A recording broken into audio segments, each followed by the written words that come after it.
देखिए, सबसे पहली बात तो ये है कि संभल की चंडोसी की जो जामा मस्जिद है वो कोई 50 साल 100 साल नहीं बल्कि 200-250 साल पुरानी मस्जिद है, उससे ज्यादा है।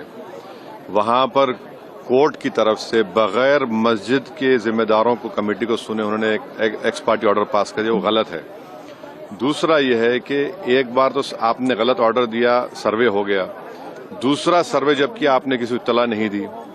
तीसरी बात यह है कि पुलिस का ये काम था कि मस्जिद कमेटी को कॉन्फिडेंस में लेते या वहां की पीस कमेटी को।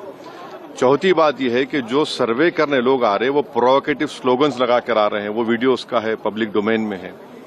और उसके बाद जो वहां पर वायलेंस हुआ जिसमें 3 मुसलमानों को गोली लगी, उनकी मौत हुई, हम इसका कंडेम करते हैं। ये फायरिंग नहीं बल्कि मर्डर है।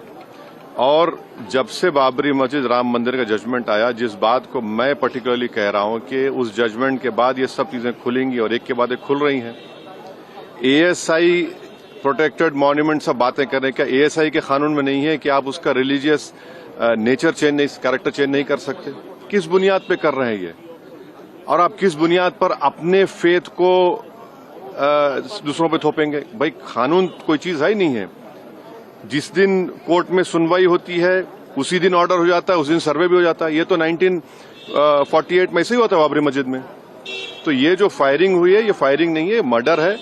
और जो भी ऑफिसर्स इन्वॉल्व है उनको सस्पेंड करना चाहिए और एक सिटिंग हाईकोर्ट जज से उसकी इंक्वायरी होनी चाहिए। ये सरासर गलत है, जुल्म हो रहा है वहां पर तो संभल में। सांसद के FIR दर्ज कर दिया गया। आप जिस पे चाहे कर लीजिए भाई, जिस पे भी चाहे कर लीजिए, जज आप, जूरी आप, सब आप, तो बचेगा क्या फिर? अब सर, जेपीसी में आप लोगों ने समय मांगा है, क्या कहेंगे? जी, जैसा अभी आपने हमारे डेलीगेशन तरफ से बोला गया है, मैं उसको रिपीट करना नहीं चाहता। मगर स्पीकर साहब ने बड़ी इत्मीनान से हमारी पूरी जितने मेंबर्स 11 नॉन बीजेपी एमपीज गए थे उनकी बात को सुना। वो बोले कि इसके ऊपर कंसिडर करेंगे और हमको उम्मीद है कि ऑनरेबल स्पीकर साहब इसका टेन्योर बढ़ाएंगे। क्योंकि आप देखिए, बंगाल नहीं गई कमेटी, बिहार हम लोग नहीं गए, उत्तर प्रदेश में शिया वक्फ की प्रॉपर्टीज को हमने नहीं देखा। तो ऐसे कई, दिल्ली के मंत्री को बुलाना है, ऐसे कई स्टेट्स है जहां पर कमेटी को जाना चाहिए। वो स्टेक होल्डर्स हैं, उनकी बात को सुनना बहुत जरूरी है।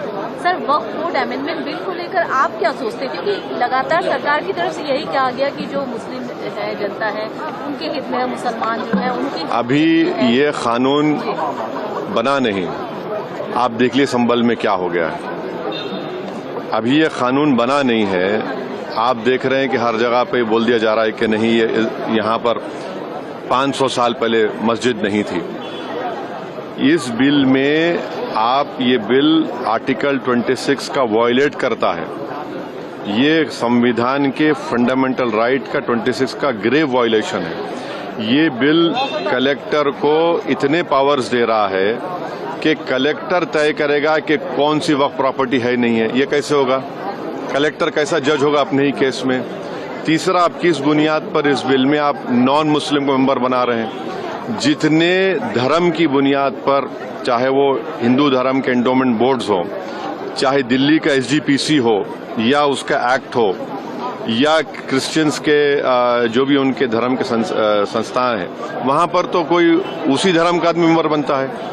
आप तो कंपलसरी स्टेट वक्फ बोर्ड में जहां पर 11 मुसलमान बनते थे वहां पर आप मेजॉरिटी नॉन मुस्लिम बनाना चाह रहे हैं। सेंट्रल वक्फ काउंसिल में मेजॉरिटी ऑफ नॉन मुस्लिम बनाना चाह रहे हैं। क्यों करना चाह रहे हैं आप? ये क्या मकसद है आपका? कलेक्टर को इतना पावर दे रहे हैं। तो ये आर्टिकल 26 का ग्रेव वायलेशन है और इसीलिए वक्फ को बचाने के लिए नहीं लाया जा रहा है, ये वक्फ को खत्म करने के लिए, और वक्फ बोर्ड को सिर्फ एक पोस्ट ऑफिस बना के रखना चाह रहे हैं। तो जो वक्फ की प्रॉपर्टी है वो गवर्नमेंट की दी भी नहीं है, इसको मुसलमानों की गाड़े खून की कमाई है, तो आप उसको छीनना चाह रहे हैं। और उतना ही मकसद है सरकार का। आप देख रहे हैं संभल में क्या हो रहा है, ऐसे ही और वाकयात होते रहेंगे।